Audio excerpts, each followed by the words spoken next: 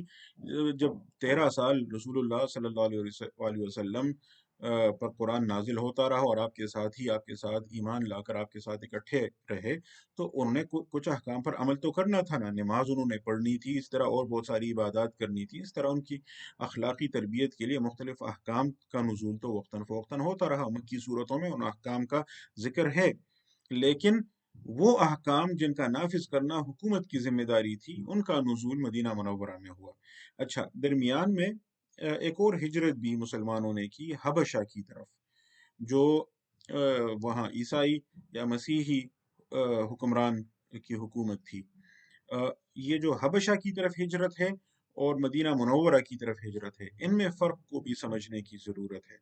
حبشہ کی طرف جو ہجرت تھی وہ یوں کہیں کہ ظلم سے بچنے کے لیے بعض مسلمانوں نے اپنا ایمان بچانے کے لیے، اپنا دین بچانے کے لیے، اپنے دین پر عمل کرنے کے لیے وہاں کا رخ کیا تھا، کیونکہ رسول اللہ صلی اللہ علیہ وسلم نے ان کو فرمایا تھا کہ وہاں کے جو حکمران ہیں وہ منصف مزاج ہیں، وہ لوگوں پر ظلم نہیں ہونے دیتے، اور وہاں آپ اپنے عقیدے کے مطابق اپنے دین پر عمل کر سکتے ہیں. تو کئی مسلمانوں نے حبشہ کی طرف ہجرت کر لی تھی. لیکن جو مدینہ منورہ کی طرف ہجرت تھی وہ دین کے بچانے کے لیے یا پناہ گزین کی حیثیت سے نہیں تھی، بلکہ وہاں تو رسول اللہ صلی اللہ علیہ وسلم کے جانے سے پہلے وہاں کے لوگوں نے آپ کو بطور رسول بھی قبول کر لیا تھا اور بطور حکمران آپ کی بیعت بھی کر لی تھی، جس کو بیعت عقبہ کہتے ہیں، جو مکہ مکرمہ کے پاس گھاٹی کے قریب اوس اور خزرج کے بڑے آئے اور آپ کے ساتھ انہوں نے بیعت کی اور آپ کی سم و اطاعت کی بیعت کی. تو وہاں تو رسول اللہ صلی اللہ علیہ وسلم بطور پناہ گزین نہیں گئے تھے، بلکہ ان کو تو جانے سے پہلے بطور حکمران بھی انہوں نے قبول کر لیا تھا. بطور نبی اور رسول ان پر ایمان تو لا ہی چکے تھے، لیکن ان کو بطور حکمران انہوں نے ویلکم کیا. تو اس لیے حبشہ کی ہجرت اور مدینہ کی ہجرت میں بھی فرق ہے. اور یہ بات بھی اہم ہے کہ قرآن کریم کی جو مکی صورتیں ہیں، جو یعنی ہجرت مدینہ سے پہلے نازل ہونے والا قرآن ہے، تو اس میں کہیں کہیں ہمیں حبشہ کی طرف جو ہجرت ہوئی ہے اس کے اشارات بھی ملتے ہیں، اس کا ذکر بھی ملتا ہے. مثال کے طور پر جو صورت مریم کی آیات ہیں، تو ان میں حضرت مریم علیہ السلام، حضرت یحییٰ علیہ السلام، حضرت زکریا علیہ السلام اور حضرت عیسیٰ علیہ السلام کے متعلق جو آیات ہیں، تو ان کی تلاوت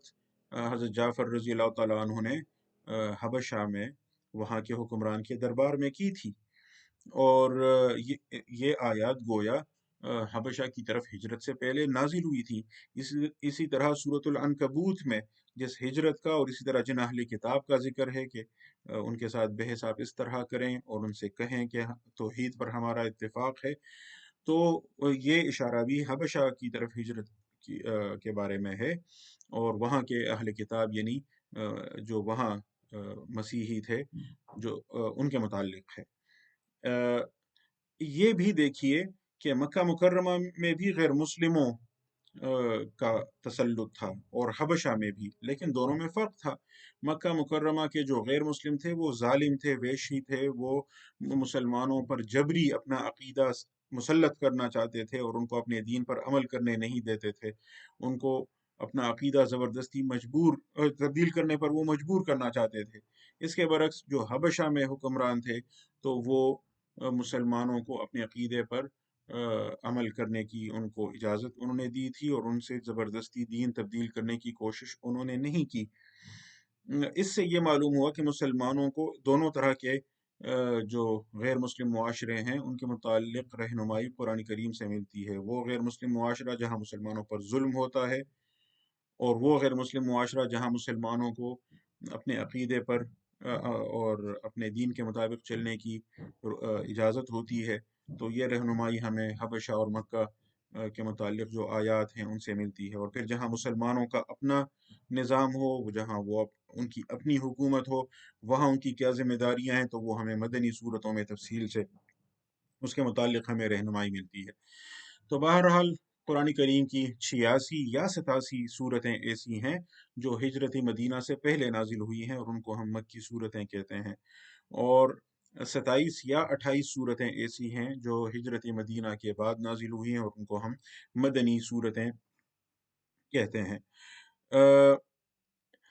یہ بھی دیکھیے کہ مدینہ منورہ میں یہود بھی تھے، تو اس لیے جو مدنی صورتیں ہیں تو ان میں آپ کو یہود کے ساتھ تفصیلی بحث بھی ملتی ہے۔ پھر چونکہ رسول اللہ صلی اللہ علیہ وسلم نے مسیحی جو حکمران تھے آس پاس ان کو بھی اسلام کی دعوت دی، تو ان کے ساتھ بھی مکالمہ وقتاً فوقتاً ہوا ہے، تو ان کا ذکر بھی آپ کو مدنی صورتوں میں ملتا ہے۔ اور ایک اور فریق کو بھی آپ دیکھیے کہ مدینہ منورہ میں آپ کو منافقین بھی پھر نظر آتے ہیں، وہ جو اسلام اور کفر کے درمیان کوئی سمجھوتا کرنا چاہتے تھے، اور وہ کبھی اس طرف ہوتے تھے کبھی اس طرف ہوتے تھے، نہ دل سے ادھر تھے نہ دل سے ادھر تھے، وہ صرف اپنے مفادات کے لیے چاہتے تھے کہ ان سے بھی فائدہ اٹھائیں اور ان سے بھی فائدہ اٹھائیں۔ یہ جو منافقین تھے ان میں زیادہ تر وہ تھے جن پر یہود کا اثر تھا، اور ان کو آپ ایک طرح سے یوں کہیں یہودی منافقین کہہ سکتے ہیں۔ کچھ پر مسیحیوں کا بھی اثر تھا جن کا ذکر سورہ توبہ میں بھی آتا ہے، وہاں انشاءاللہ تھوڑی تفصیل اس کی ذکر کریں گے۔ تو یہود کا یا مسیحیوں کا جن منافقین پر اثر تھا ان کو آپ کتابی منافقین کہیں، کیونکہ اہل کتاب کے زیر اثر تھے۔ اور کچھ منافقین وہ تھے جو جاہلیت، عرب جاہلیت جو تھی اس کے ساتھ چمٹے ہوئے تھے، تو ان کو آپ شرکی منافقین کہیں کہ ان کا تعلق شرک کے ساتھ تھا۔ ایک اور لحاظ سے بھی دیکھیں تو مکہ مکرمہ میں جو صورتیں نازل ہوئی ہیں ان میں بھی ایک آدھ جگہ، اور بالخصوص سورۃ العنکبوت میں منافقین کا ذکر آتا ہے۔ یعنی بعض صورتوں میں تو اشارات ملتے ہیں، اس طرح کی تنبیہات ملتی ہیں، لیکن سورۃ العنکبوت جو مکی صورت ہے اس میں منافقین کا ذکر آتا ہے۔ وہ جو منافقین تھے ان پر آپ غور کریں، اور جو مدینہ منورہ کے منافقین تھے ان پر آپ غور کریں، تو آپ کو ایک بڑا واضح فرق نظر آئے گا کہ جو مکہ میں جن کو منافقین کہا گیا یہ وہ تھے جو خوف کی وجہ سے، جو دنیاوی مصائب اور تکلیفوں کی وجہ سے اسلام سے انکاری ہو جاتے تھے۔ یعنی وہ، اور لیکن جب وہ دیکھتے کہ مسلمانوں کو کچھ اچھا ملنے والا ہے تو پھر وہ مسلمانوں کے ساتھ خود کو شامل کرنے میں دلچسپی لیتے تھے۔ تو وہ ان کا یوں کہیں اصل مسئلہ ان کا خوف کا تھا۔ مدینہ منورہ میں جو جن منافقین کے ساتھ مسلمانوں کا واسطہ پڑا تو ان کا اصل مسئلہ لالچ تھا۔ خوف اور لالچ یہ دو بنیادی یوں کہیں کہ عوامل تھے نفاق کے لیے۔ تو بہرحال یہ میں نے ایک عمومی خاکہ پیش کیا کہ قرآن کریم کے مطالعے کے لیے ہمیں سیرت رسول اللہ صلی اللہ علیہ وسلم کی چند بنیادی جو حقیقتیں ہیں ان سے آگاہ رہنا چاہیے۔ باقی انشاءاللہ ہم کوشش کریں گے کہ اس مہینے میں جو قرآن کا مہینہ ہے تو قرآن کے مضامین کے متعلق، قرآن کے موضوعات کے متعلق کچھ بنیادی باتیں وقتاً فوقتاً کریں، اور اللہ تعالیٰ سے دعا ہے کہ توفیق بھی دے اور قبول بھی کرے، عمل کی بھی توفیق دے، اور یہ اس مہینے کو اللہ تعالیٰ ہمارے لیے بخشش کا ذریعہ بنائے۔